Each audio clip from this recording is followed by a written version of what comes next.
මගේ දුක කියන්න ආවා ජේසුස් ඔබගේ පාමුලට සිත සවි කරන්න ආසයි අහන්න ඔබේ සැනසුම් වචන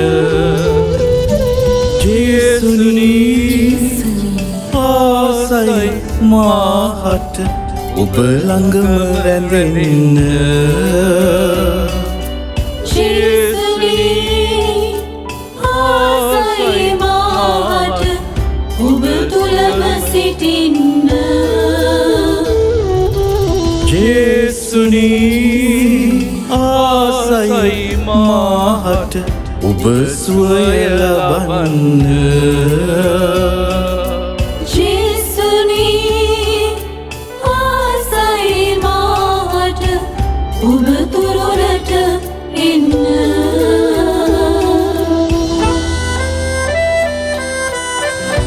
මගේ සිත දුබල වෙද්දී මම අසරණ වෙද්දී මගේ එකම පිළිසරණය ඔබයි ජේසුනි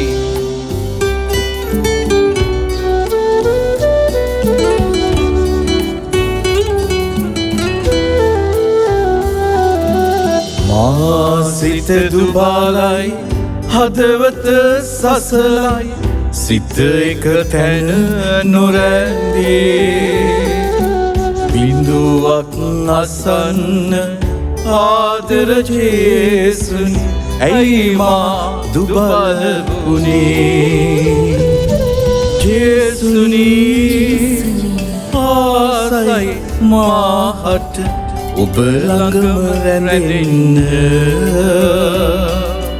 ජේසුනි ආසයි මාහට ඔබ තුලම සිටින්න ජේසුනි ආසයි මාහට ඔබ සුවය ලබන්න ජේසුනි ආසයි මාහට ඔබ තුරට එන්න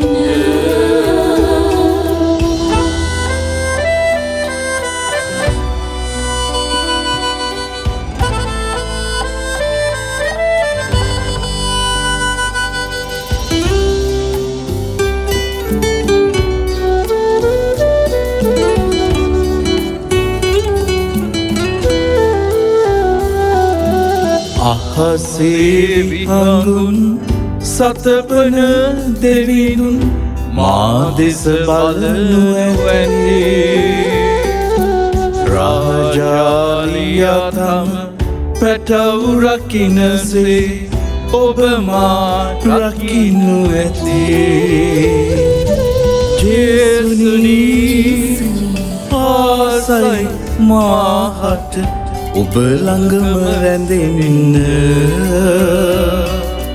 ජේසුනි ආසයි මාහට ඔබ තුලම සිටින්න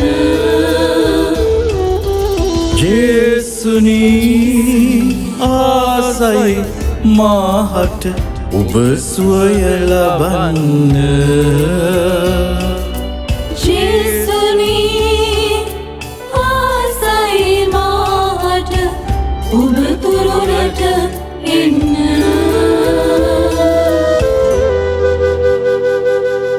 praise the lord Praise the Lord. ප්‍රශංසා වේවා ප්‍රශංසා වේවා. මහිමය වේවා මහිමය වේවා. hallelujah Hallelujah. hallelujah Hallelujah. praise the lord Praise the Lord. අද දවසේදී ස්වාමීන් වහන්සේට විශේෂ ස්තුතියක් තියෙනවා කරන්න. ඒ තමයි ඉතාලි රටේ සේවය කරන එක මවක් අය මට නිරන්තරයෙන්ම දුරකථනයෙන් කතා කර යාඥා පිහිට ඉල්ලුවා. හේතුව තමයි ඇගේ මහත්තයා නොකළ වරදකට සිරගත වෙලා හිටිය. මං ඇයගෙන් ඇහැව්වා ඔයා මට ඇත්තම කියන්න ඔහුගේ අතේ වරදක් තියෙනවද නැද්ද කියලා. මං ඒ අනුව තමයි යාඥා කරන්න කියලා. කො නෑ ෆාදර් එයා නිර්දෝෂයි නමුත් එයාගේ නිර්දෝෂ භාවය ඔප්පු කරගන්නට හැටියක් නැහැ. දැන් මාස 6ක් වෙනවා සිරගත වෙලා ඉන්නේ. මං කෝ එහෙනම් බය වෙන්නට එපා. දෙවියන් වහන්සේ යුක්තිය වෙනුවෙන් සාධාරණය වෙනුවෙන් නැගී සිටිනවා. ඉතින් ඒ අම්මට මං කිව්ව එකම දෙයයි කිව්වේ අර ජේසුගේ අමිල ශ්‍රී රුධීරයට යාඥාව කියන්න හැමදාම ජේසුනි මම ඔබ කෙරෙහි විශ්වාස කරමි කියන ගීතිකාව කියන්න හැමදාම. ඉතින් ඊයේ දවසේදීත් උදේ පාන්දර අය මට දුරකථනයෙන් කතා කරලා කිව්වා ෆාදර් අද තමයි නඩුව තියෙන දවස, අද තමයි තීන්දුව ලැබෙන්නේ. අනේ ෆාදර් බලගතු ලෙස යාඥා කරනවා. මං එයාට කිව්වා කිසි දෙයකට බය වෙන්න එපා. දැන් ඔහු නිදහස් වෙලායි තියෙන්නේ කියලා. පස්සේ මට දවල් වෙනකොට අය දුරකථනයෙන් කතා කරලා සතුට වැඩිකමට අඬ කිව්වා ෆාදර් හරි පුදුමයි. මේක පුදුමේනුත් පුදුමයක්. මීට වඩා ලොකු ප්‍රාතිහාර්යයක් තව කොහෙන්ද? ඔහුව නිදොස්කට නිදහස් කළා. නිදොස්කොට නිදහස් කළා විතරක් නෙමෙයි, ඔහු රැකියාව කර තිබූ ස්ථානයේ ඒ යතුරු බාර ගන්න ඔහුට එන්නයි කියලා. නිදහස් වෙච්ච දවසේදීම. එයාට තේරිලා තියෙනවා ඒ රැකියාව කරපු ස්ථානයටත් ඔහු නිර්දෝෂයි කියලා. ඉතින් ඊට පස්සේ ඒ තැනැත්තාම මට දුරකථනයෙන් කතා කරලා කිව්වා ෆාදර් මම තමයි ෆාදර් යාඥා කරපු කෙනා. මාව අද නිදහස් වුණා. දැන් මං යනවා වැඩ බාර ගන්න, යතුරු බාර ගන්න යනවා.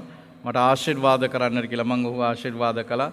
ඉතින් අද මෙහිදී විශේෂයෙන්ම දෙවියන් වහන්සේට ස්තුති කරන්නට කිව්වා. ඔහු අත්දැක්කේ එතන දෙවියන් වහන්සේගේ බලයයි. දෙවියන් වහන්සේට සියල්ල කරන්නට පුළුවන්. උන්වහන්සේට ස්තුති කියන්නට කිව්වා. praise the lord, praise the lord, ප්‍රශංසා වේවා, ප්‍රශංසා වේවා, මහිමය වේවා, මහිමය වේවා. ඒ වගේම බදාදා දවසේ කීප දෙනෙක්ම පැමිණියා පෞද්ගලික ආශිර්වාදයන් සඳහා. ඒ අතරින් විශේෂයෙන්ම ඉතාලි රාජ්‍යයේ තවත් සේවය කරපු කිහිප දෙනෙක්ම ලංකාවට උන්ට එන්නට නොහැකිව තිබිච්ච අවස්ථාවක ඔවුන් වෙනුවෙන් යාඥා කළා ස්වාමින් වහන්සේට. ඉතින් ඔවුන් ලංකාවට පැමිණිලා මාවත් මුණ ගැහෙන්නට පැමිණියා. ඒ අය ස්වාමින් වහන්සේට ස්තුති කරන්නට කිව්වා කිසිදු කරදරකින් තොරව පැමිණීම ලැබීම ගැන. ඒ වගේම කුවේට් රාජ්‍යයේ සේවය කරන එක්තරා කාන්තාවක් යාඥා කරලා අඬ කිව්වා අය ෆාදර් මට දැන් ඉන්න තැනකුත් නැහැ, කරන්න රස්සාවකුත් නැහැ, මට අකාම නැහැ. මේ තත්වයේ උඩ මට ලංකාවට එන්නට හැකියාවකුත් නැහැ. මාව අන්තිම අසරණ තත්වයටයි පත් වෙලා තියෙන්නේ. මම කතෝලික කෙනෙක් නෙමෙයි, මම අන්‍යාගමක කෙනෙක්. නමුත් YouTube එකේ මම ෆාදර්ගේ මේවල් ඔක්කොම බලනවා. මට ලොකු විශ්වාසයක් තියෙනවා ජේසුස් වහන්සේ කෙරෙහි මං වෙනුවෙන් යාඥා කරන්න කියලා. පස්සේ මම බලගතු ලෙස ස්වාමීන් වහන්සේට යාඥා කළා. මං ඇයට කිව්වා බය වෙන්නට එපා. ඔබ ජේසු කෙරෙහි විශ්වාස කරන්න. ජේසුනේ මම ඔබ කෙරෙහි විශ්වාස කරමි කියලා මේ වචනේ කියන්න බලගතු ලෙස අය මට ඊයේ දවසේ දුරකථනයෙන් කතා කරලා කිව්වා ෆාදර් මට අවුරුදු 3කට අකාමා ලැබුණා. අවුරුදු 3කට අකාමා ලැබුණා. මට වීසා බලපත්‍ර ලැබුණා. මට මේක හිතා ගන්නත් බෑ. ඒ විතරක් නෙමෙයි මට දැන් රස්සාව කරන්න තැනකුත් ලැබුණා. ඒ නිසා උන්වහන්සේට අද දවසේදී ස්තුති කරන්නට කිව්වා. praise the lord, praise the lord, ප්‍රශංසා වේවා, ප්‍රශංසා වේවා. ඒ වගේම බදාදා දවසේදී පැමිණියා නිවුන් දරු උපතක් කුස තුළ සිටින බව. ඉතින් ස්කෑන් පරීක්ෂණයෙන් ප්‍රකාශ කරුවේ එක දරුවෙක් හොඳටම යට ඉන්නේ. ඒ දරුවාගේ තත්ත්වය නම් භයානකයි. ඒ දරුවා යහපත් තත්ත්වෙන් උපත ලබන්නට හැකිද දන්නේ නැහැ. ඒ දරුවා හරහට ඉන්නේ. ඒ දරුවා එහෙම ඉන්න හින්දා අනිත් දරුවටත් මෙලොව දකින්නට එළිය දකින්නට හැකියාවක් නැහැ. ඒ නිසා සීසර් සත්කමකින් තමයි මේක කරන්නට වෙන්නේ, සිසේරියන් සත්කමකින්. ඉතින් සීසර් කරන්නට වෙනවයි කියලා. ඉතින් මව බදාදා දවසේ පැමිණියා. ඒ දරුවන් දෙදෙනාම රැගෙන කිසිදු කරදරකින් තොරව ඒ දරුවන් දෙදෙනාම මෙලොව එළිය දුටුවා. කිසිදු කරදරකින් තොර වේ දරුවෝ දෙදෙනාම ඉන්නවා දෙවියන් වහන්සේට ප්‍රශංසා කරන්නට කිව්වා. Praise the Lord. Praise the Lord. Praise the Lord. Praise the Lord. Praise the Lord. Praise the Lord. Let us thank and praise God because He is the way, the truth and the life. If you follow Jesus, if you say yes to Jesus, then you can see miracles in your life. Let us sing, Jesus is the way, the truth and the life.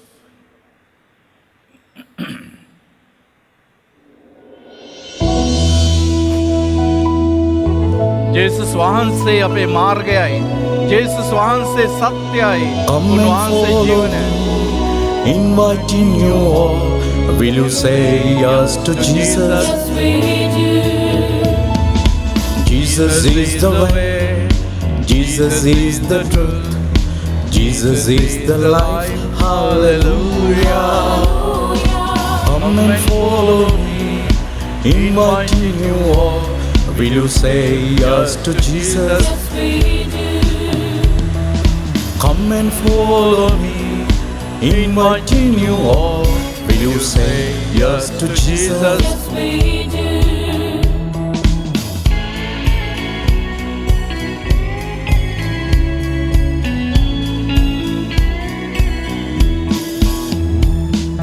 Every tongue confess, every knee should bow at the name of Jesus. Hallelujah. Why are you fear when Jesus Christ is near? Jesus is our Savior and Redeemer.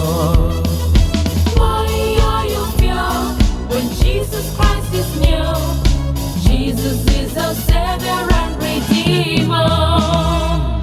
Jesus is the way, Jesus is the truth, Jesus is the life. Hallelujah. Hallelujah. Come and follow me, inviting you all. Will you say yes to Jesus? Yes, we do. Come and follow me, inviting you all.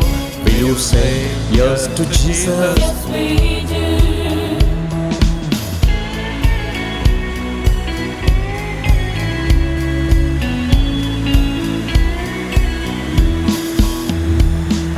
All who are weary and heavy laden, come to me. I will give you rest, says the Lord. Lord Jesus Christ, we submit all our burdens. Give us rest and peace to our lives. Lord Jesus Christ, we submit all our burdens. Give us rest and peace to our lives. Jesus is the way, Jesus is the truth, Jesus is the life. Hallelujah. Hallelujah. Come and follow me, inviting you all.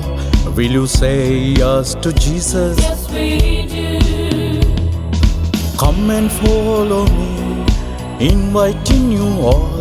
Will you say yes to Jesus? Yes, we do.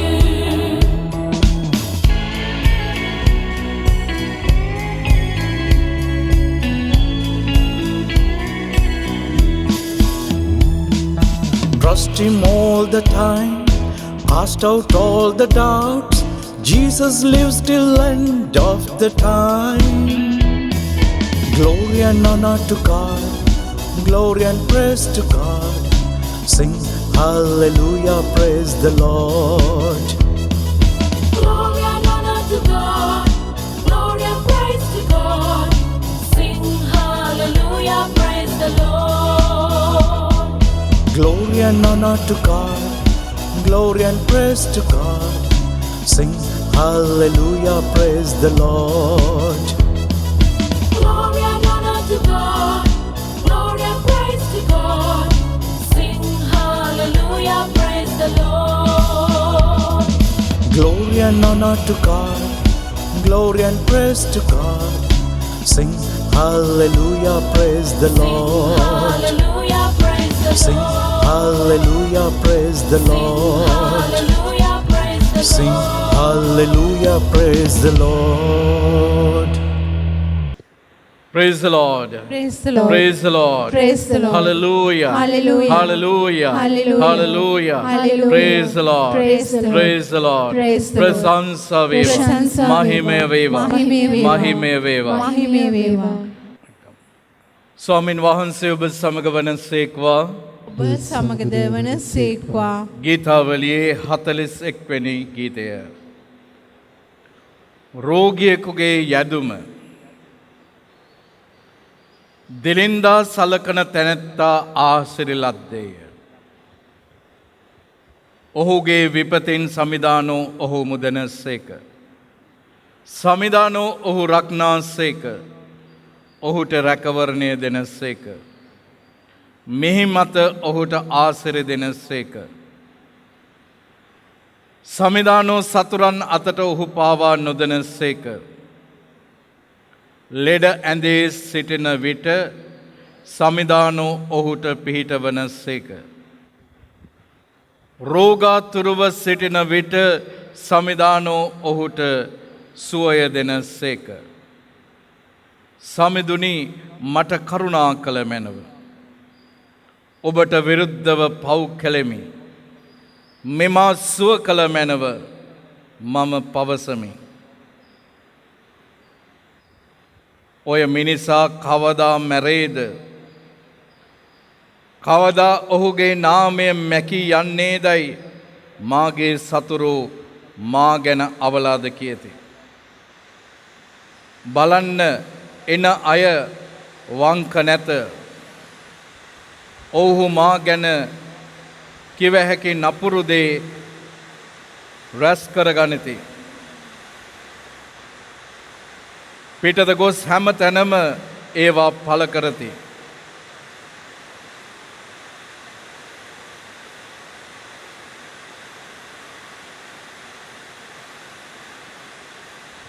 දෙවි සමිදානන්ට ප්‍රශංසා වේවා.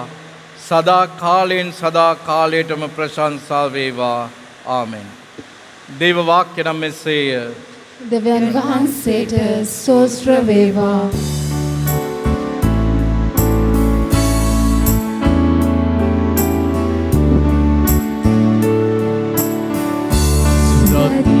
සුරේනුනි ස්පර්ශ කළ මැන මුවට නැගේනා සෑම වදනා සිතට නැගේනා සෑම සිතුවිලි සුදත් බලයෙන් පිරිතිරේවා.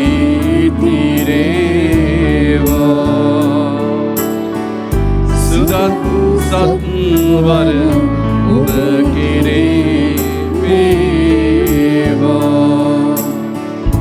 ඔබට ආසිරි ලැබේවා.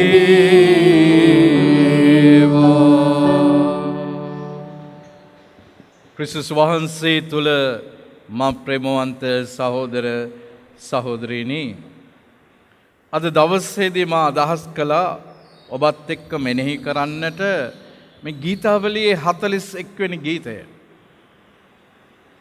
ගීතාවලියේ 41 වෙනි ගීතයේ මේක හඳුන්වලා තියෙන්නේ රෝගියෙකුගේ යදුම. රෝගියෙක් ලෙඩ ඇඳේ ඉඳගෙන ස්වාමින් වහන්සේට කරන යාඥාවක් ගැනයි තියෙන්නේ. දැන් අපි දකිනවා අද මුළු මහත් ලෝකයක්ම ඉන්නේ මෙන්න මේ වගේ අත්දැකීමක තමයි. රෝගී තත්වයකයි ඉන්නේ. ලෙඩ ඇඳේ ඉන්නේ. හැම පැත්තෙම ඇද වැටිච්ච තත්වයක ඉන්නේ. බොහෝ රට රාජ්‍යයන් අරගත්තම රෝගී ජනතාව වැඩි. ආර්ථිකයේ රෝගී වෙලා තියෙනවා. අධ්‍යාපනයේ රෝගී වෙලා තියෙනවා. පෞල් ජීවිත රෝගී වෙලා තියෙනවා. ව්‍යාපාර රෝගී වෙලා තියෙනවා. ඇද වැටිලා තියෙනවා. මම හිතන්නේ ඒ නිසා හැම කෙනෙක්ම මෙනෙහි කරන්නට හොඳ ගීතිකාවක් තමයි ගීතාවලියේ 41. දැන් මම එකින් එක ඔබත් එක්ක අද මෙනෙහි කරන්නට යන්නේ දිලින්දා සලකන තැනැත්තා ආසිරි ලද්දේය. ඔහුගේ විපතින් සමිදානෝ ඔහු මුදනසේක. සමිදානෝ ඔහු රක්නාසේක. ඔහුට රැකවරණය දෙනසේක. දැන් බලන්න මෙතන පොරොන්දු කිහිපයක්ම තියෙනවා. ඒ තමයි දිලින්දාව සලකන කෙනා ආශිර්වාද ලද්දෙක්. ඒ වගේම ඔහුව විපතින් ස්වාමීන් වහන්සේ මුදන බව කියනවා. ඔහුව රක්ෂා කරන බව කියනවා. ඔහුට රැකවරණය දෙන බව කියනවා. ඊළඟ කාරණය තමයි සතුරන් අතට ඔහු පාවා නොදෙනසේක. සමිදානෝ ඔහුට පිහිටවනසේක. රෝගාතුරව සිටින විට සුවය දෙනසේක. මේ වචනයෙන් වචනය ඔබට පුළුවන් අයිති කරගන්න. සමිදානෝ ඔහුට පිහිටවනසේක. දැන් මේ වගේ ගීතිකාවක් මේ වගේ වචනයක් කොහොමද මම මගේ කරගන්නේ? How do you take it yourself that Jesus the Lord God is speaking to you right now? He says, I will help you. Definitely I will help you. When you are in sick bed, I will heal you.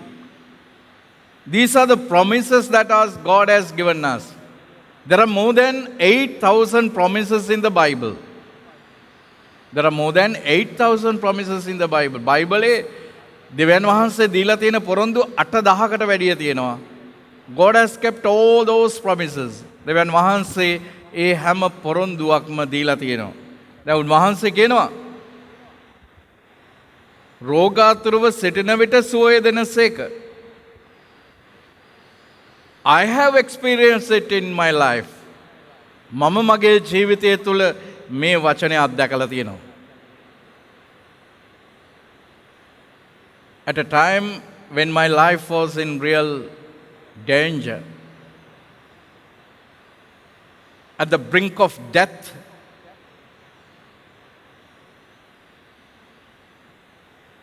God kept these promises.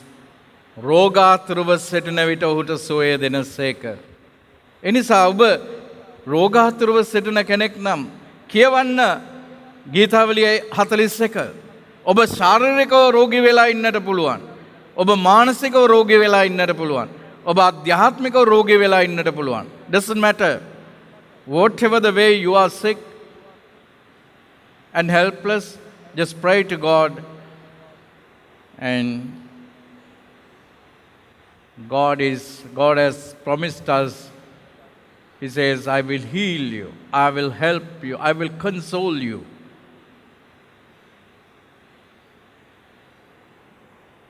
තවදුරටත් කියනවා සමිඳුනි මට කරුණා කළ මැනව මම ඔබට විරුද්ධව පව් කළෙමි මෙමා සුව කළ මැනවයි මම පවසමි. ඊළඟ කාරණය තමයි when you are in sick,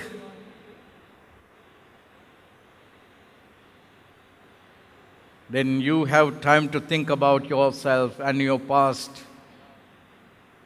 all your human frailties and sins and iniquities. අපි ලෙඩ ඇදේ ඉද්දී අපි තනි වෙනවා. ඒ තනි වෙද්දී අපිට අපි ගැන සිහියට එනවා. අපේ පෞකාරකම් අපේ මතකයට එනවා. අපි කරපු අධර්මිෂ්ඨකම් අපේ මනසට එනවා. ඒක වැදගත්. ඒක මනසට එන්නේ නැහැ. ඒක තමයි ස්වාමීන් වහන්සේ දෙන්නේ. ඒක තමයි ස්වාමීන් වහන්සේ දෙන්නේ. එක දවසක් මාව මුණ ගැහෙන්නට අම්ම කෙනෙක් ආවා. තරුණ දුවක්ව අරගෙන ආවා. මං ඇහුවා මේ දුවගේ වයස කීයද කියලා. අවුරුදු 20යි.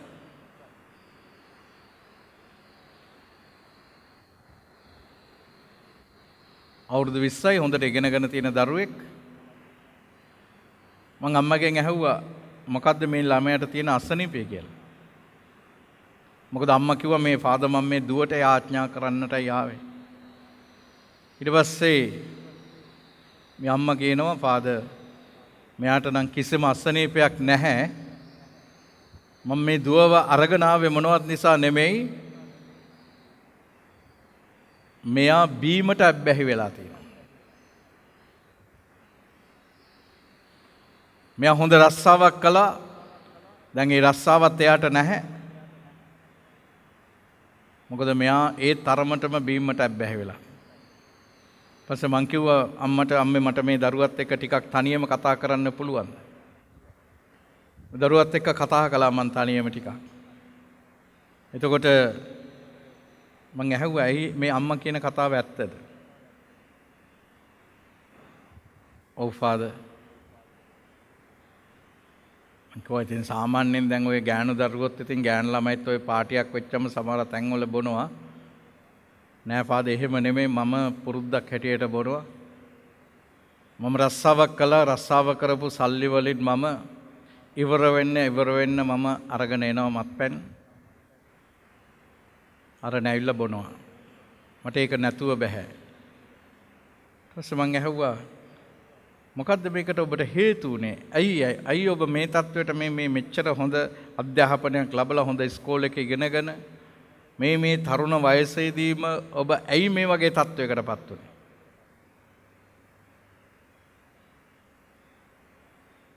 දැන් මං ඇහුවා කොච්චර කාලයක් වෙනවද දැන් ඔබ මේ තත්වයටපත් වෙලා අවුරුදු 3ක් වෙනවයි කියලා. අවුරුදු 3ක් නම් එහෙනම් ඔය ඉස්කෝලේ යන කාලේ ඉඳලම බීලා තියෙනවනේ. එහෙම තමයි ෆාදර්.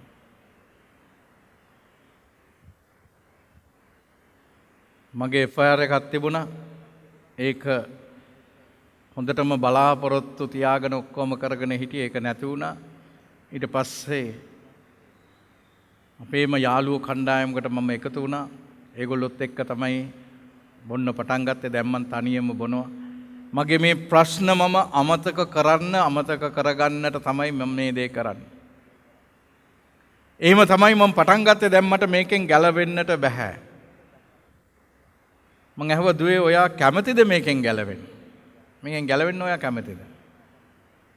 මං කැමති ඒත් මට බෑ ෆාදර් මේක. මං කිව්වා හරි ඔයාට බෑ. නමුත් ඔයාට මං අභ්‍යාස කිහිපයක් දෙනවා. ඒක හරියටම කරන්නට ඕනේ.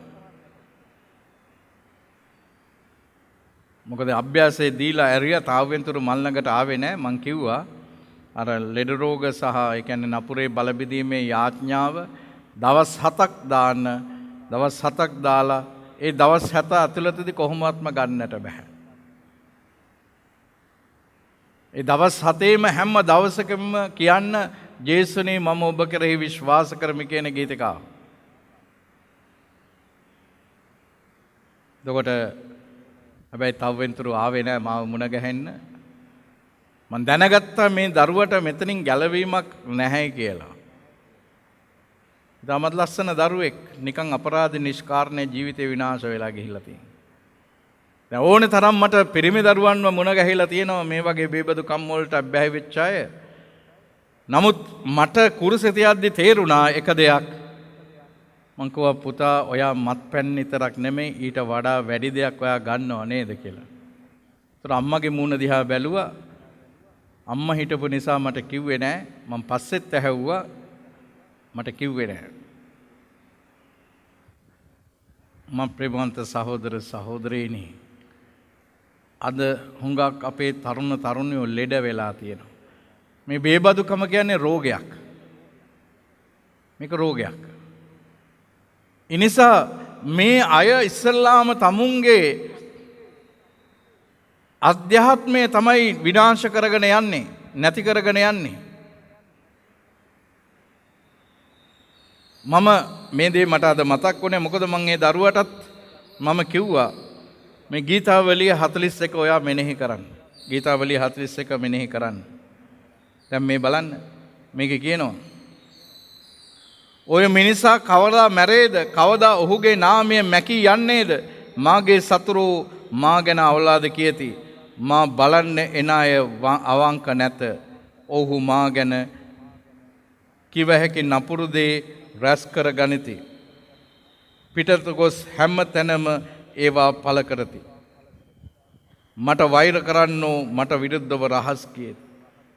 මේ වගේ තමයි සමාජය අප දෙස බලන්නේ. හුඟක් වෙලාවට ඒ වගේ තත්වයක් තුළ ඉන්න අය දෙස බලන්නේ. ඒගොල්ලෝ කරුණු රැස් කර ගන්නවා. එකෙන් අපිටම ගහන්න. නමුත් ස්වාමීන් වහන්සේ කවදාවත් එහෙම කරන්නේ නැහැ. අපි දන්නවා අද හැමෝටම එක වගේ සමානව අධ්‍යාත්මික ශක්තියක් නැහැ. ජීවිතේ ප්‍රශ්න ආපුවාම, කරදර ආපුවාම, කම්කටොළු ආපුවාම ඒගොල්ලෝ කියනවා, හිතනවා සමහර විට මත්පැන් ටිකක් අරගෙන මේ ප්‍රශ්නේ අමතක කරන්න. මේ දරුවත් ඉස්සල්ලාම එයාගේ ප්‍රශ්න අමතක කරන්නට තමයි මේ තත්ත්වයටපත් උනේ. නමුත් දැන් මොකද වෙලා තියෙන්නේ? ප්‍රශ්නය සම්පූර්ණයෙන්ම උඩුදුවලා තියෙන්නේ. ඒ නිසා තමයි අපිට කියන්නේ රෝම ලිපියේ 12:2 අපිට සඳහන් කරනවා, පැහැදිලි ලෙසම කියනවා. ඔබ ලෝක ව්‍යවහාරය අනුව හැඩ නොගැසී සිත අලුත් කරගෙන වෙනස් අය වන්න. ඔබ ලෝක ව්‍යවහාරය අනුව හැඩ නොගැසී සිත අලුත් කරගෙන වෙනස් අය වන්න.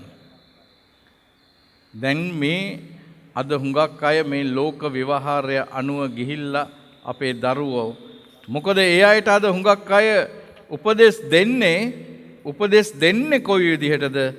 උපදෙස් දෙන්නේ කබලෙන් ලිපට වැටෙන තත්වයට තමයි උපදෙස් දෙන්නේ. එතකොට මොකද්ද සිදු වෙන්නේ? 12:2 ඊළඟ කොටසේ කියනවා,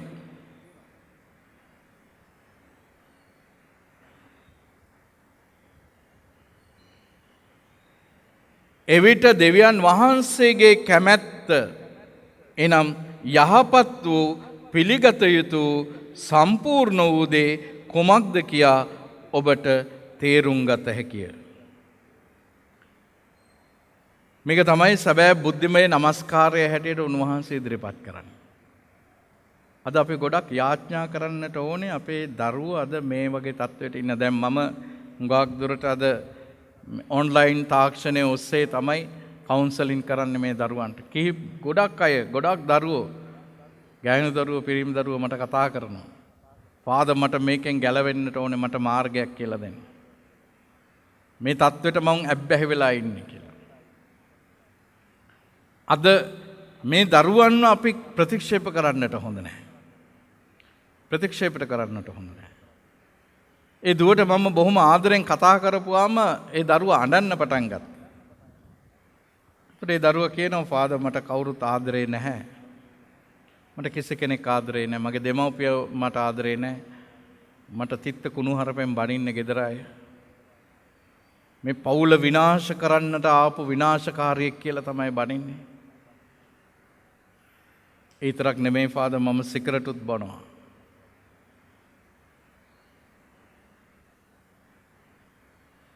මම දැක්කා මේ දරුවාගේ ජීවිතය කොච්චර විනාශයට ගිහිල්ලා තියෙනවද. ඒ නිසා ස්වාමීන් වහන්සේ කියනවා, "රෝගාතුරව සිටින විට සුවය දෙනසේක, සමිදානෝ ඔහුට පිහිටවනසේක." කියන්නේ ඔහුට ඇයට පිහිට වෙනවා. ස්වාමීන් වහන්සේ එහෙම තත්වයකට පත්වෙච්ච කෙනෙක් ගීතාවලිය 41 අරගෙන යාඥා කරන්න, එය ඔබේ කරගන්න. කවුරුත් ඔබට පිහිට වෙන්නේ නැහැ. ඔබේ වහල්කමින් ඔබට නැගිටින්නට ඔබට අත දෙන්නේ නැහැ කවුරුත්. ස්වාමීන් වහන්සේ ඔබට පිහිට වෙනවා. සමිදානෝ ඔහුට පිහිටවනසේක, රෝගාතුරව සිටින විට ඔහුට සුවය දෙනසේක. දැන් මේක රෝගයක්. මේ බැහැවීම කියන එක රෝගයක්. ස්වාමීන් වහන්සේ ඔහුට සුවය. මේ වගේ තත්වයකට පත් වෙලා හිටපු කිහිප දෙනෙක්ව ස්වාමීන් වහන්සේගේ ශක්තිය තුල මම ගොඩ අරගෙන තියෙනවා.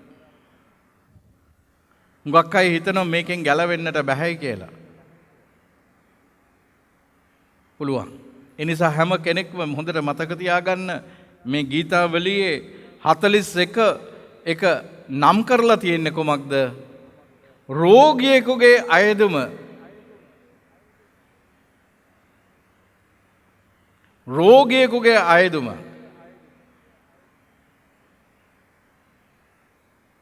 අපි ශාරීරිකව රෝගී වෙන්නට පුළුවන්, මානසිකව රෝගී වෙන්නට පුළුවන්, ආධ්‍යාත්මිකව රෝගී වෙන්නට පුළුවන්. මේ කුමන තත්වයක හිටියත් උන්වහන්සේ ඔබට මට සුවය දෙනවා.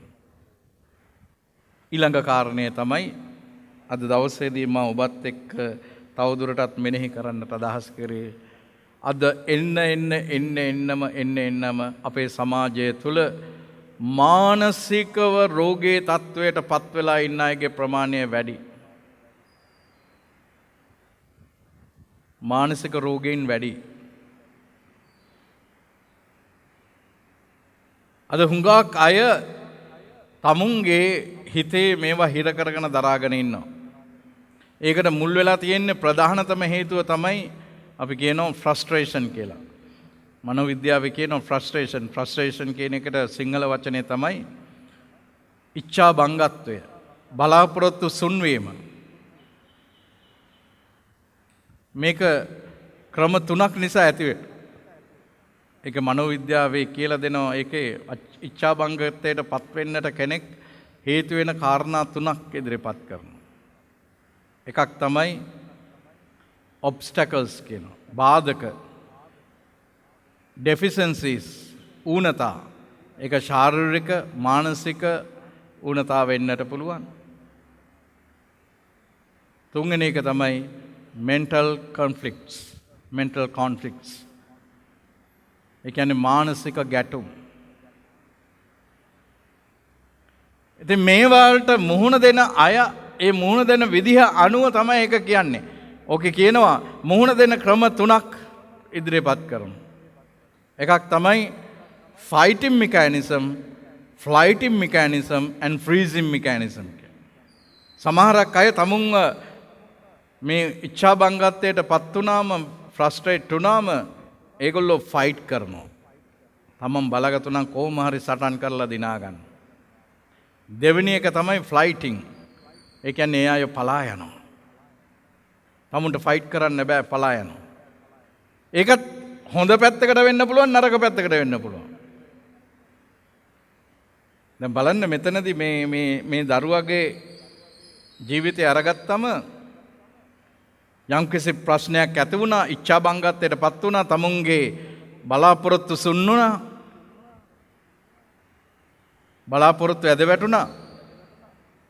දැන් ෆයිට් කරන්න බෑ.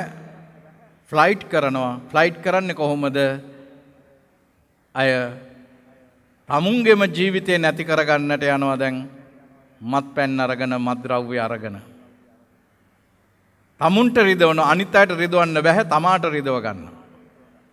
ඒක තමයි ෆයිටිං. ෆ්ලයිටිං. පලා යනවා. ඔතනදී තමයි අද හුඟක් අය ඇබ්බැහිවීම් වලට ගොදුරු වෙන්නේ. තමුන්ට ශක්තියක් නැහැ දැන්. අධ්‍යාත්මික ශක්තියකුත් නැහැ.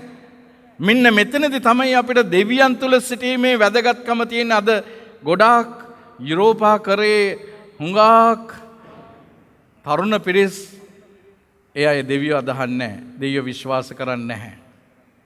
ඒ නිසා මොකද වෙලා තියෙන්නේ? මේ වගේ තත්වයක් ආපුවම එයාට බෑ.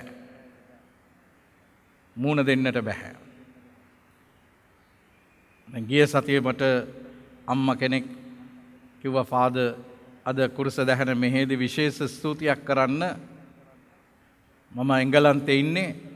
මට පිරිමි දරුවෝ දෙන්නෙක් ඉන්නේ. ලොකු පුතා පල්ලි යන්නේ නැහැ.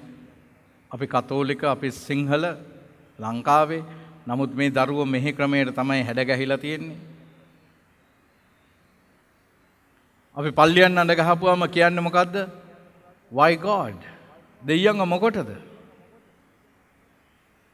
ඒගොල්ලන්ට හැම දෙයක් තියෙනවා නම් හැම දෙයක්ම තියෙනවා නම් පුතා කියන්නේ it's useless going to church, I don't have anything to ask. වැඩක් නැහැ මට පල්ලි ගිහිල්ලා මට දෙවියන්ගෙන් ඉල්ලන්න දෙයක් නැහැ කියලා. පොඩි පුතා නම් ඉඳලා හිටලා කොහොම හරි මං එක්කගෙන යනවා. එයා තාම පොඩි. නමුත් ලොකු පුතා නම් හරි අමාරුයි. නමුත් මම හැමදාම ෆාදර්ගේ මෙහෙවල් මම ඒක ඔක්කොම YouTube එක හරහා TV එකටම තමයි සෙට් කරලා තියෙන්නේ. මේගොල්ලෝ අහගෙන හිටියත් නැතත් මම හයියෙන්ම දානවා. ගිය සතියේ ෆාදර්ගේ මෙහෙය මම හයියෙන්ම දාලා තිබුණා. ෆාදර් අලුතෙන් හදපු ඉංග්‍රීසි ගීතිකාවක් තමයි ඉස්සෙල්ලාම ගියේ. Live in the presence of God. මම ඒ මෙහෙ දාලා මම තව වෙන වැඩක් කර කර හිටියේ එන්න මම පරක්කු වුණා. මම එනකොට මට සදා ගන්නට බැරි දර්ශනයක් මම දැක්කා. ඒ තමයි ලොකු පුතා ටීවී එක ළඟට ඇවිල්ලා හොඳට ඇහුම්කන් දෙනවා. මම එතනට ගියේ නැහැ. මම හැංගිලා ඉඳලා බලාගෙන හිටියේ. මම දැක්ක එයා බොහොම භක්තියෙන් ඒකට සහභාගී වෙනවා. ඊට පස්සේ ෆාදර් දිව්‍යසප්‍රසාද වහන්සේගෙන් ආශිර්වාද කරන අවස්ථාවේ මට හිතා ගන්න බැරුව ගියා. පුතා ඒ වෙලාවේ එකපාරටම බොහොම භක්තියෙන් හිස පහත් කරගෙන අත් දෙක වැඳගෙන හිටියා. ඔක්කොම ඉවරුණාට පස්සේ මම ගියා. එතකොට පුතා කතා කරුවා. පුතා ඇහැව්වා, "Who is this priest?" It's strange. ඒක හරි අමුතුයි. එතකොට අම්මා කියලා දෙනවා, "පුතේ, ඔයා පුංචි කාලේ ඔය ෆාදර් ඔයාව ආශිර්වාද කරලා තියෙනවා. ඔයාව මං අතේ වඩාගෙන ගියේ සාන්ත පීතරයට. ඒ ෆාදර් ඔයාව ආශිර්වාද කළා. මේ පුංචි කාලේ. ඊට පස්සේ අපි දැන් අවුරුදු ගණනාවක් දැන් එංගලන්තයට ඇවිල්ලා.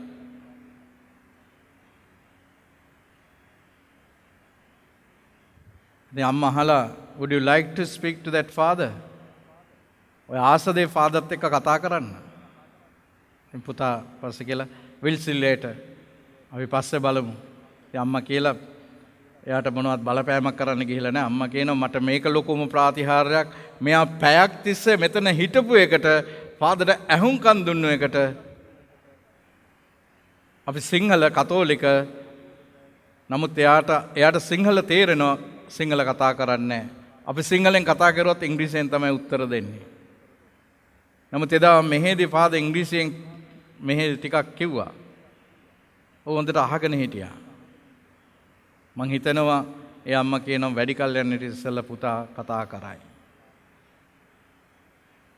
අද හුඟක් දරුවෝ ඉන්නවා මේ අත්දැකීම තුළ දෙවි කෙනෙක් ඕනේ නැහැ කියලා. අපි අද වැටෙන මොහොතේදී අපිට උන්වහන්සේ නැත්තම් අපිට කිසිම පිළිසරණයක් නැහැ.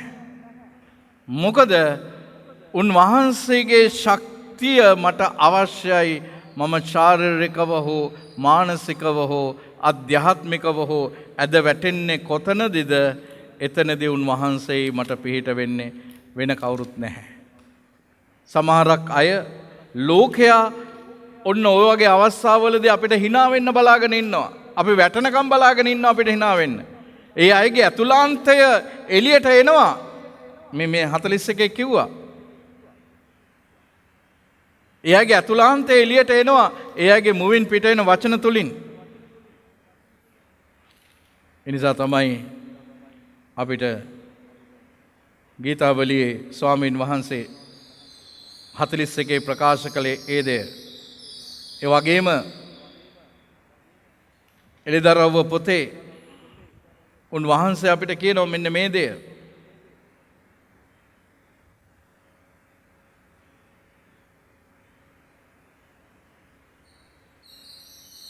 උන්වහන්සේ මෙසේ මට වදාළසේක. මට කතා කොට මම අල්ෆා සහ ඔමේගාය, ආරම්භය සහ අවසානය. පිපාස ඇත්තාට ජීවනය, මම ජීවන උල්පතක් නොමිලේ බොන්නට දෙන්නෙමි.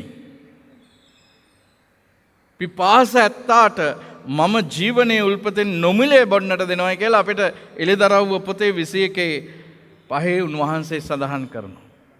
අද ලොකු පිපාසයකින් ඉන්නේ මේ තරුණ පරම්පරාව, ලොකු පිපාසයකින් ඉන්නේ.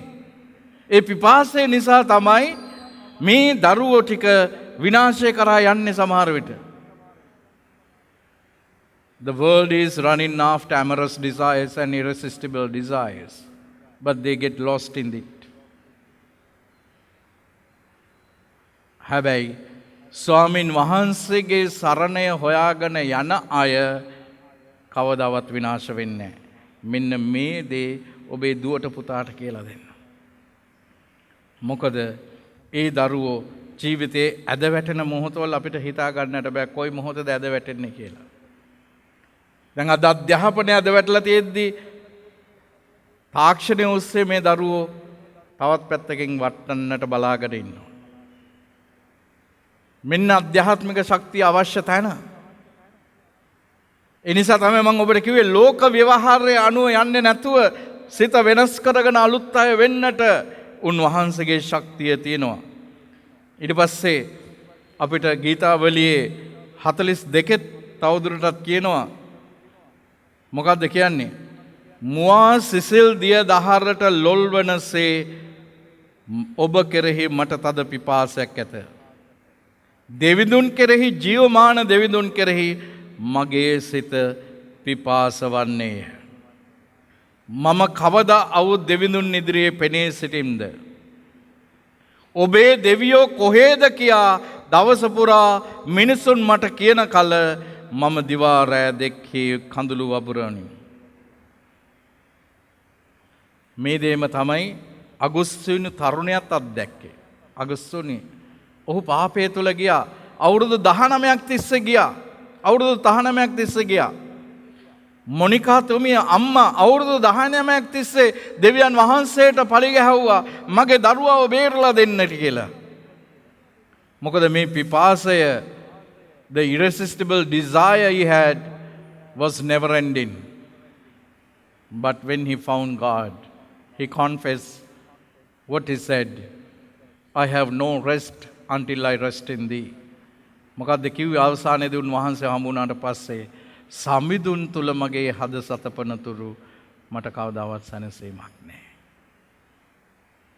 අද මුළු ලෝකෙම මේ තත්වයට එන්නට යන්නේ. අනිවාර්යයෙන්ම එනවා. විවිධ පිපාසයන් හරහා ගිය අය දැන් එනවා. අපි මේ තරුණ දුව වෙනුවෙන් අද දවසේදී යාඥා කරමු. මම ඒ දරුවට පොරොන්දු වුණා මගේ පෞද්ගලික යාඥාවලදී පුතේ මම ඔයා වෙනුවෙන් යාඥා කරනවා. ඒ දරුවෝ කිව්වේ ඒකයි මට ශක්තියක් නැහැ ෆාදර් කියලා. නෑ ශුද්ධ ආත්මයන් වහන්සේගේ ශක්තිය තුල රෝම 8 අපිට කියන්නේ ඒකයි ආත්මයන් වහන්සේ විසින් මෙහෙවනු ලබන්නෝ දෙවියන් වහන්සේගේ පුත්‍රයෝ. ඒ පුත්‍ර භාවය ඒ දරුවාට අයිති කරගන්නට අපි යාඥා කරමු. අපි සප්‍රසාදේ ස්වාමින් වහන්සේට බලගත් ලෙස යාඥා කරමු. අද මේ වගේ අත්දැකීම තුළ ජීවිතයේ විවිධ ප්‍රශ්න නිසා, ගැටලු නිසා, ආතතින් නිසා, බලාපොරොත්තු සුන්වීම නිසා ඇද වැටිච්ච දරුවෝ ඉන්නවා. මං කිව්වා පලා යාමේදී තව එකක් තමයි ඒගොල්ලෝ පලා යනවා සමහරක් අය තමුන්ගේ ජීවිතයෙන් පලා යන්නට උත්සාහ කරනවා. ජීවිතේ නැති කරගන්නට උත්සාහ කරනවා. ඇතැම් අය ජීවිතේ නැති කරගන්නට පෙළඹෙනවා. ඒක ඇති වෙන ආශාවක්.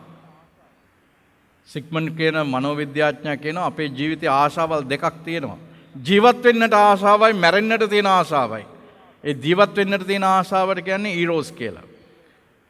මැරෙන්නට තියෙන ආශාවට කියන්නේ තනාටෝ කියලා. මේ දෙකම මිනිස්සුන්ට එනවා. ඒකනේ සමහරක් වෙලාවට කියන්නේ මීට වැඩිය හොඳයි මැරලා ගියා නම් කියලා. ඒක සිතවිල්ලක් විතරයි ඒක වචනයට පෙරලෙනවා. ඊළඟ අවසාන අවස්ථාව තමයි ෆ්‍රීසින් මෙකැනිසම්. තමුන් ඔක්කොම ගල් කරගන්නවා, හිතේ රඳව ගන්නවා, හිතේ තියාගෙන ඉන්නවා. එළියට දාන්නේ කතා කරන්නේ. ඊට පස්සේ මෙවුවා එළියට එනවා මානසික රෝග හැටියට. අද වැඩිමනක් මානසික රෝගයේ තත්වයෙන් සිටින්නේ ඒකයි. මෙන්න මෙතනදී තමයි උපදේශනය අවශ්‍ය. මේ දේවමාතන් වහන්සේ කිව්වේ අර මෙතුමාණන් ඔබට කියන කොයි දෙයක් ඕද ඔබ කරන්න කියන දේ. මෙන්න මෙතනදී තමයි අපි ඒ දරුවන්ට අත දෙන්නට ඕනේ. දරුවන්ට ජේසු කියන දේ කරන තත්වයට ගේන්නට ඕනේ. ජේසු කෙරෙහි විශ්වාසය තියලා නැවත ගොඩනගන්නට ඕනේ. එතකොටයි ඕනෑම කෙනෙකුට ස්වාමිලාට ඒ වගේ ඇති වෙනවා. එහෙම ඇති වෙලා සියදිවි හානි කරගත්ත පීතුමල්ලා ඉන්නවා. සහෝදරතුමල්ලා ඉන්නවා, කන්‍යා සෝරියෝ ඉන්නවා. ඒක කාටද කියලා කියන්නට බෑ. හෙට මට ඒ දේ වෙන්නට පුළුවන්. හැබැයි අපි ස්වාමින් වහන්සේගේ ශක්තිය තුල ගියොත් ගීතාවලියේ 62 කියන්නේ ඒකයි. දාවිද්ටත් ඔය දේ අත්දකින්නට ලැබුණා. He was frustrated because of his sin. And the prophet Nathan, he came to him. What I believe, who is the prophet? He is the one who afflicts the comforted and comforts the afflicted. He was fully comforted after sin and he was trying to hide the sin. David උත්සාහ කරුවේ පාපය හංගන්නේ. හොඳට සැතපෙලා හිටියා. නාතන් ඇවිල්ලා පෙන්නලා දුන්නට පස්සේ තමයි ඔහුට තේරුනේ තමුන්ගේ තත්ත්වය. So he reacted in a positive manner, positive way. David උත්සාහ කරුවේ නෑ නාතන්ව මරලා දාන්න. He went into the wilderness. There he found God in the desert experience. David එතකොට දෙවියන් වහන්සේව හම්බුණා එතනදී. අන්න ඒ නිසා තමයි ඔහු ගීතාවලියේ 62 ලිව්වේ.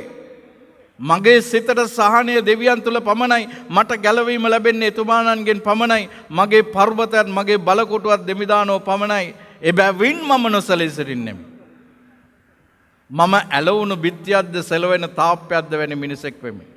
He was confessing that I'm like a trembling fence and a fluttering wall.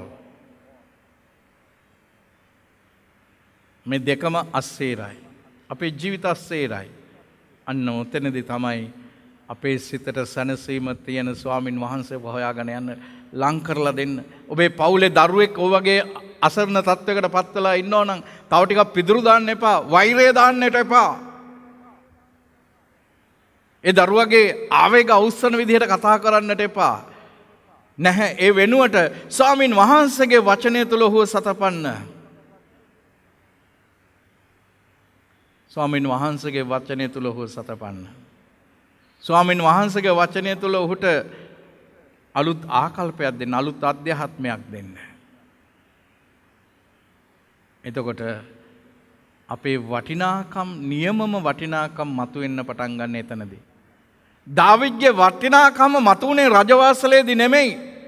දාවිද්ගේ වටිනාකම මතුවුනේ පාලු කරේට ගිහිල්ලා මනස්සාපනය වෙද්දී, අලු තවරාගෙන ගෝණි තවරාගෙන මනස්සාපනය වෙද්දී තමයි ඔහුගේ වටිනාකම. ඒ වටිනාකම ගීතාවලියේ 51 තුලින් ඔහුගේ මනස්සාපය කියනවා. මේ ගීතාවලියේ 150න් ගීතකා වැඩිම ලියලා තින්නේ දාවිද්. ඒ ඔහුගේ වටිනාකම මෙන්න ස්වාමින් වහන්සේව. He was frustrated. බලාපොරොත්තු සුන්නුනා. නමුත් ස්වාමින් වහන්සේ තුල අලුත් බලාපොරොත්තුවක් ඇති කරගත්තා. පියාණන්ගේද පුත්‍රයාණන්ගේද සුද්ධාත්මයන්ගේද නාමයෙන් ආමේන්. එසේනම් අපි මේ වැටිලා ඉන්න අපිව ශක්තිමත් කරන්නේ ස්වාමින් වහන්සේයි. මතයතුමාගේ සුභාරංචියේ 28 වෙනි පරිච්ඡේදයේ අවසාන වගන්තිය තුළ උන්වහන්සේ අපිට දුන්නු ලොකුම පොරොන්දුව ඒකයි. යුගාන්තයේ දක්වාම මම ඔබලා එක්ක ඉන්නවා. ඔබගේ හැම වේදනාවක් තුළම, ඔබගේ හැම කනස්සල්ලක් තුළම, ඔබගේ හැම කරදරයක්, රෝගී තත්වයක් තුළම මම ඔබත් එක්ක ඉන්නවා.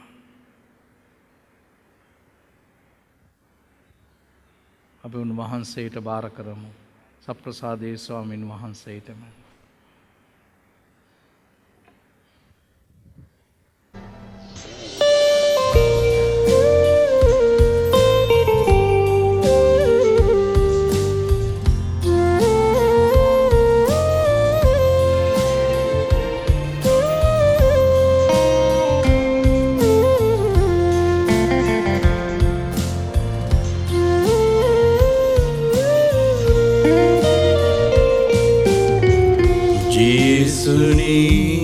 ඔබ ජීවමානයි අප සමග වැඩ සිටියා. ජේසුනී ඔබ ජීවමානයි අප සමග වැඩ සිටිනා. යුගා දක්වාප සමග වැඩ සිටින්නේ ඔබයි යුගාන්තය දක්වාප සමග වැඩ සිටින්නේ ඔබයි ජේසුනී ඔබ ජීවමානයි අප සමග වැඩ සිටිනා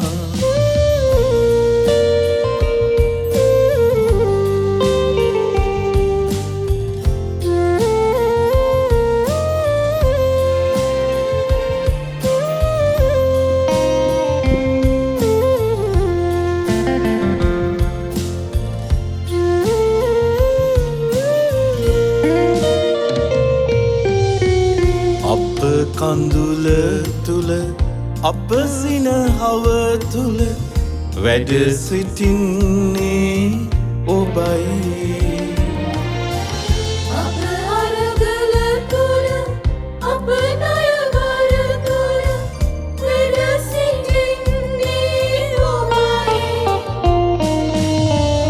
ජේසුනී ඔබ ජීවමානයි අප සමග වැඩ සිටිනා අපි මේ මොහොතේ සප්‍රසාදේ චේමාන ස්වාමීන් වහන්සේ ඉදිරියට ගෙනෙමු. අද දවසේදී අපි විශේෂයෙන්ම යාඥා කරමු අප මේ මෙහෙය සප්‍රසාදේ ස්වාමීන් වහන්සේ ඉදිරියේ අපි අද දවසේදී විශේෂාකාරයෙන් කැප කරමු. එවැනි මානසික ආතතින් තුල යන දරුවෝ ගොඩක් ඉන්නවා. එවැනි මානසික ආතතින් තුල යන තරුණ පවුල් ඉන්නෝ ගොඩක්. They have no words to express what is really going on in their hearts and in their mind. They have suppressed almost everything. And frustrated ගොඩක් ඉච්ඡා බංගත්වයට පත් වෙලා මේ හැම දෙයක්ම සිතේ දරාගෙන ඉන්නවා කියන්නට කෙනෙක් නැහැ ඇතැම් විට තේරුම් ගන්නට කෙනෙක් නැහැ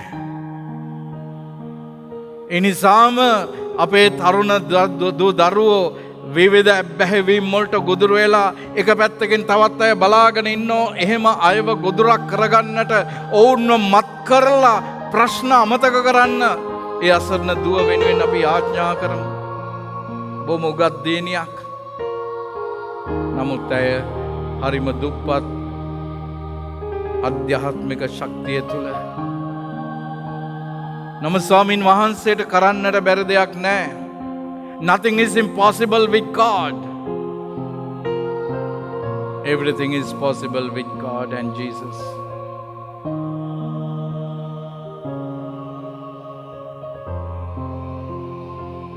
ඔබේ පවුල් වල එවැනි අසරණ තත්වයකට පත් වෙලා ඉන්න අය ඉන්නවනම් ශාරීරිකව ඒ වගේම මානසික ආතතින් තුල ස්වාමින් වහන්සේට බාර කරන්න මේ මොහොතේ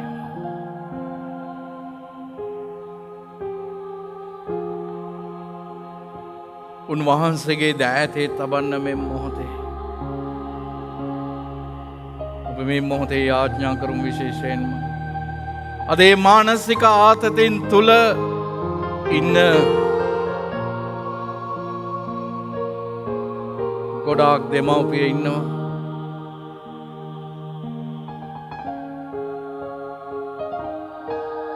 ගිය බදාදා දිනේ පැමිණියා මේ ඉස්කෝලේ යන ළමයෙකුට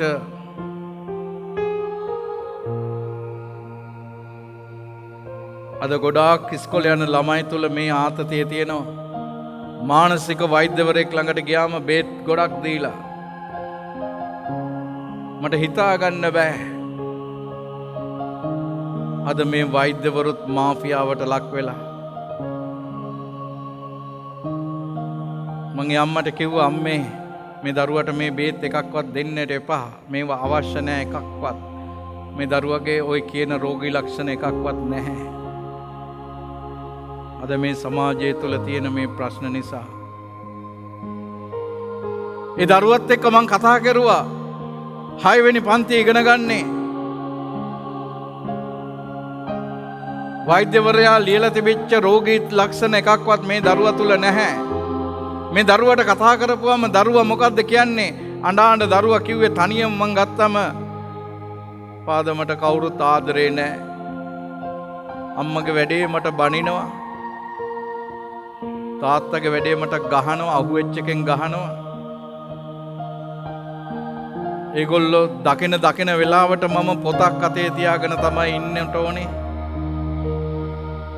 මට පාඩම් කෙරුවට මතක හිටින්නේ නැහැ. මම බොරුවට පොත තියාගෙන ඉන්නවා. ඒ නිසාමයි මම ගේම්ස් වලටත් පුරුදු වුණේ. දවසක් තාත්තා මට කෝටුවක් කැඩෙනකම්ම ගැහැව්වා. ෆෝන් එකේ ගේම්ස් ගැහැව්වයි කියලා. මේ දරුවා තාත්තව දකිද්දි වෙවුලනවා. හැංගෙනවා.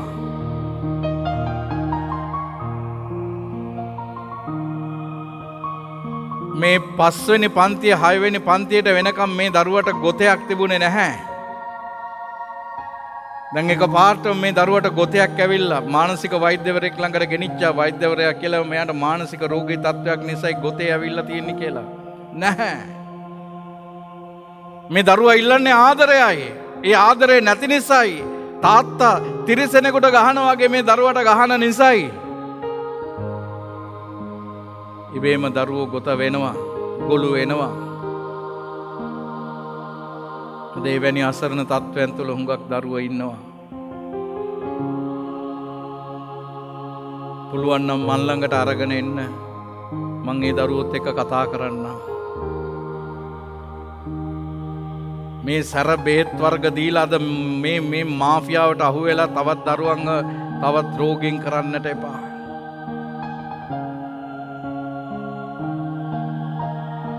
උන්වහන්සේටම කියමු මේ දුක. මේ කඳුළු පිස දමන්නට කියලා අපි උන්වහන්සේට මොරගසමු. ජේසුනේ ඔබ වහන්සේටයි තේරෙන්නේ, ඔබ වහන්සේටයි දැනෙන්නේ, ඔබ වහන්සේටයි හැඟෙන්නේ. ඒ පවුල් වල යන වේදනාව ඔබ වහන්සේ කඳුළු පිස දමන්න ජේසුනේ. මට පසුව හැම කෙනෙක්ම ගායනා කරන්න. පිස දමනු මැන සමීදුනේ අපේ දුක් කඳුළු. පිස දමනු මැන සමීදුනේ අපේ දුක් කඳුළු.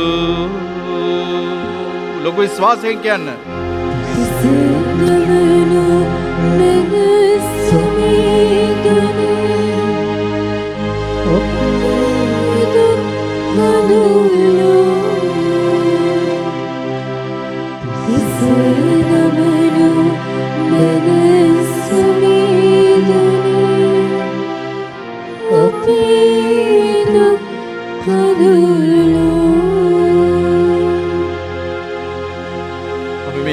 බාර කරමු. පාදයක ශල්‍ය කර්මයකට භාජනය විසින තාත්තා කෙනෙක් ගොඩක් කල් ඉඳලා දැන් දුක් විඳිනවා. ඒ තුවාලය සුව කරන්නට කියලා.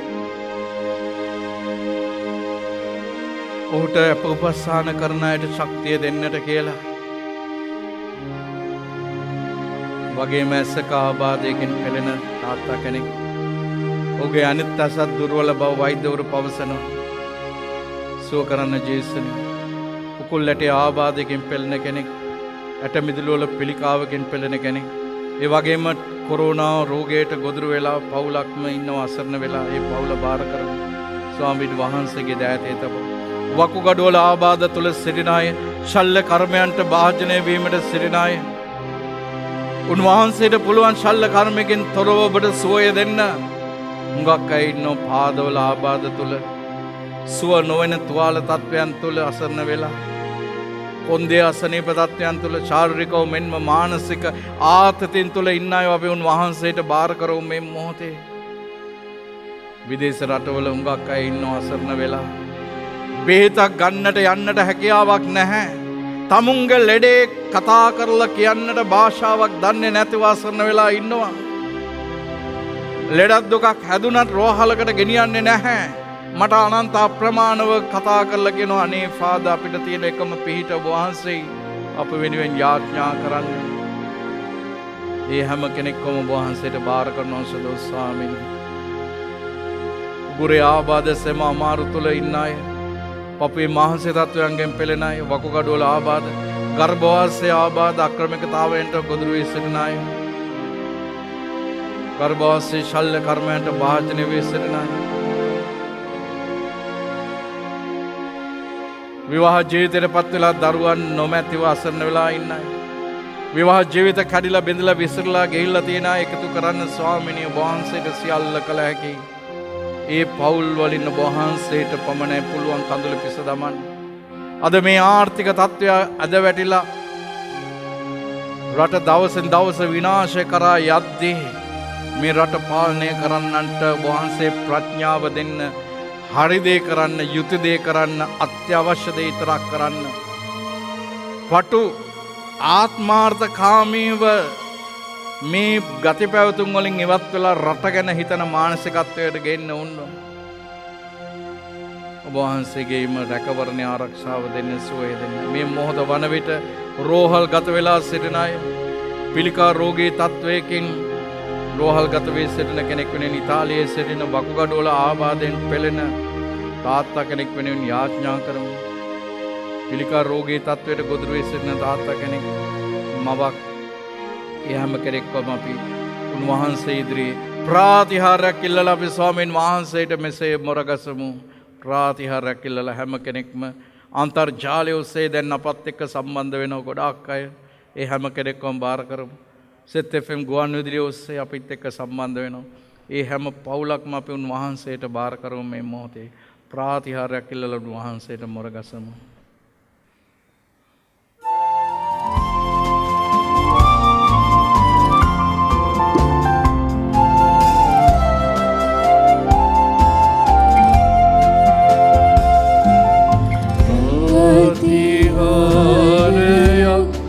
පතනිමු අප සමීදුනි ඔබගේ ප්‍රාතිහාරයක් පතනිමු අප සමීදුනි ඔබගේ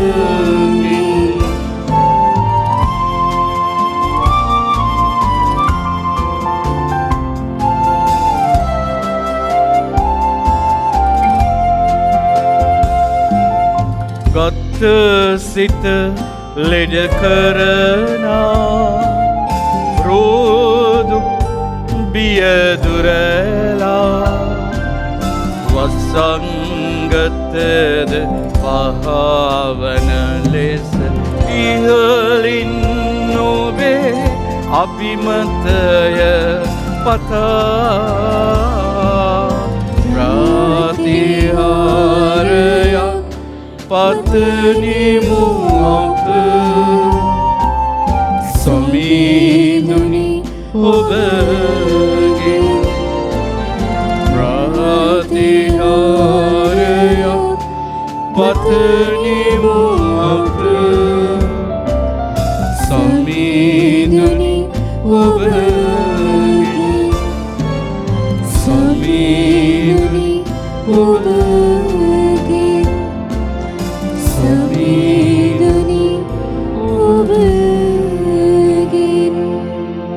උන්වහන්සේ ස්වර්ගයෙන් පූපෙවුනට දෙවවදාලසේක.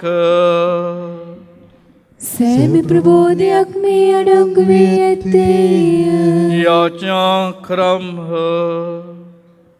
ජේසුස් ක්‍රිස්තුස් ස්වාමිනී, දිව්‍ය වෛද්‍යවරයාණෙනී, දිව්‍ය ගැලවම් කාර්යාණෙනී, අප ජීවිතයේ අසරණ වන සෑම මොහොතකදීම ශාරීරිකව මානසිකව රෝගී වද වැටෙන සෑම මොහොතකදීම අපට සුවය දෙන්නේත් අපට සැනසීම දෙන්නේත් ඔබ වහන්සේය. ඔබ වහන්සේ බිඳුණු සිත් ඇත්තන්ට ලංව සිටින බවත් ඔවුනට සුවය දෙන බවත් පොරොන්දු වූ ආකාරයටම අදාසරණව රෝගීව සිටිනේ සැමට ඔබ වහන්සේගේ සුවයත් ඔබ වහන්සේ කල්වාරි කුරුසියේ සිට සිඳලවා වූ අමිල ශ්‍රී රුධිරයෙන් ඔවුන්ගේ කර්ණිකා කෝෂිකා හරහා ගමන් කරමින් අවල දුබල වී තිබෙන සෑම ස්ථානයක්ම යලි ප්‍රාණවත් කොට සුවපත් කළ මැනව. ඔබ වහන්සේ සදාටම වැඩ සිටින සේක රජකම් කරන සේක. ආමීන්.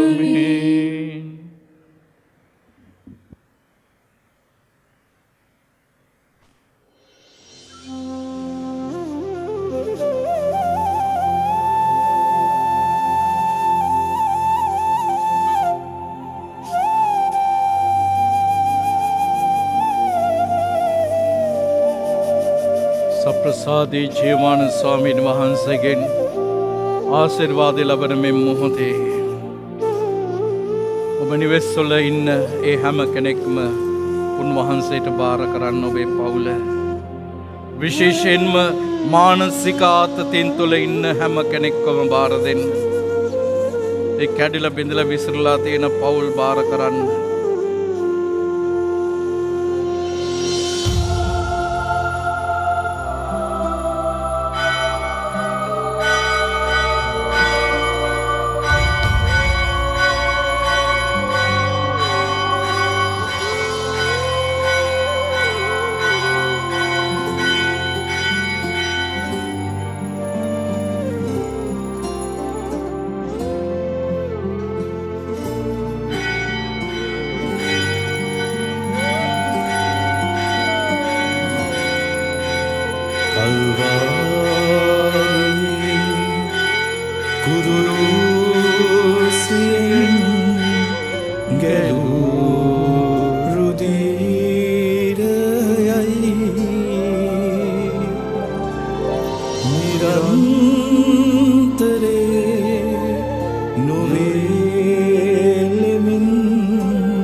උන්වහන්සේගේ දේහෙන් කඩා හැරුණා වූ ඒ අමිල ශ්‍රී රුධිරය අපේ ගතේ අපේ සිතේ සෑම තුවාලයක්ම සුවපත් කරමින් අපව බලගත කරන්නා වූ ශුද්ධ ස්වාමිනී ඔබ වහන්සේගේම අමිල ශ්‍රී රුධිරයෙන් අපව දෝණය කොට අපව සුවපත් කළ මැනව.